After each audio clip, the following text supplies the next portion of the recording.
April 18th, 1943, the sky over the vast Solomon Sea was as serene as usual. But only a few minutes later, it would witness one of the boldest and most precise military operations of World War II. The mission to assassinate Admiral Isoroku Yamamoto, Commander-in-Chief of the Imperial Japanese Navy, the architect of the attack on Pearl Harbor.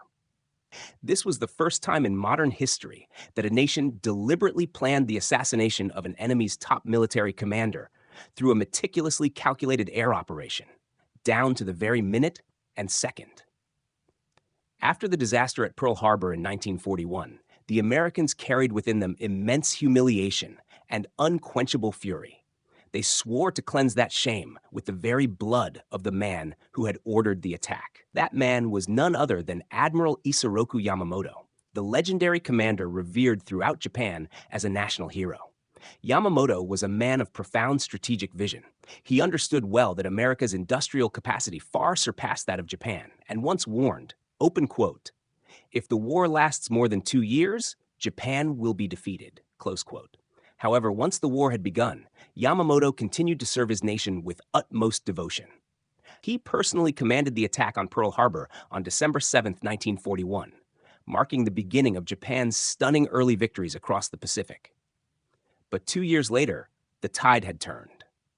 The Japanese Navy began to falter after the battles of Midway and Guadalcanal, causing morale among the troops to plummet. To restore confidence and inspire his soldiers, Yamamoto decided to make a special inspection tour. He would personally fly to the front lines in the Solomon Islands to meet and encourage the troops. That journey, however, would unknowingly become the final mission of his life. Meanwhile, the United States, through its advanced intelligence and code-breaking network, had successfully decrypted Japanese communications. One intercepted message in April 1943 revealed Yamamoto's exact travel itinerary, including the time, location, flight altitude, and the list of escort pilots. The information was immediately reported to the highest levels of the U.S. military. After several tense meetings, President Franklin D. Roosevelt and top commanders made their decision. Open quote, "We will take him down." Close quote. A top-secret mission was launched. Codename Operation Vengeance. When Yamamoto's schedule was decoded, U.S. cryptanalysts immediately saw a rare opportunity. The admiral would be flying within range of American fighters based on nearby islands, providing a chance for a precise strike. Detailed data about the flight route, time, and escort formation was transmitted to the command. After intense deliberation, American officers decided to capitalize on this intelligence to carry out a highly covert assassination mission. The force chosen for the job was a squadron of long-range, high-speed fighters. The pilots were carefully selected, men of exceptional skill, experience, and precision, capable of executing low-altitude surprise attacks. The tactical plan was meticulously crafted. The American P-38s would take off from the Solomon Islands, flying a longer route to avoid Japanese radar and patrols, maintaining extremely low altitude, just a few meters above sea level, to stay undetected. As they neared the target around the expected landing time, they would climb, identify, and lock onto Yamamoto's aircraft, then strike with deadly accuracy. Support units were assigned specific roles. Some aircraft would engage enemy escorts, others would provide cover and interference, and all were under strict radio silence to avoid revealing their presence or intent. The night before the mission, the pilots rehearsed takeoff sequences, low-altitude flight, rapid altitude shifts, and target approach maneuvers. Every moment was timed to the second, from takeoff to cruising speed to target interception. On the morning of April 18, 1943, the American planes took off. The journey spanned over 600 kilometers, lasting more than 2 hours, with no radio communication allowed. Along the way, some planes experienced mechanical problems. One turned back due to engine failure. Another had a faulty fuel tank. The leader quickly adjusted the formation to ensure mission continuity. On the Japanese side, Yamamoto's flight departed punctually, consisting of 2 bombers and 6 fighter escorts. As they approached the landing zone, the American P-38 suddenly appeared from above. The Japanese escorts reacted swiftly, but both bombers carrying Yamamoto were attacked. The first hit directly, burst into flames, and crashed. The second tried to escape toward the sea, but was also shot down. After the attack, the American pilots immediately returned to base to preserve the secrecy of their intelligence and tactics. At first, the Japanese authorities could not confirm Yamamoto's fate. An official statement briefly reported that the commander-in-chief of the combined fleet was presumed missing over Bougainville. The mission concluded swiftly, with the death of Yamamoto.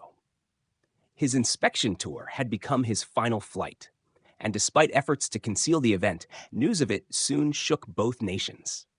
When confirmation came, the Japanese government maintained strict silence. For days, they only announced that Admiral Yamamoto had gone missing during duty.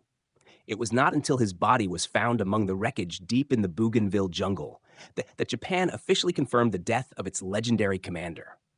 Eyewitnesses said Yamamoto's body was still seated in the cockpit, seatbelt fastened, hand gripping the control stick. A single bullet through the head, believed to have killed him instantly. The sight left everyone speechless, not only for the loss of a great strategist, but for the tragic end of an era.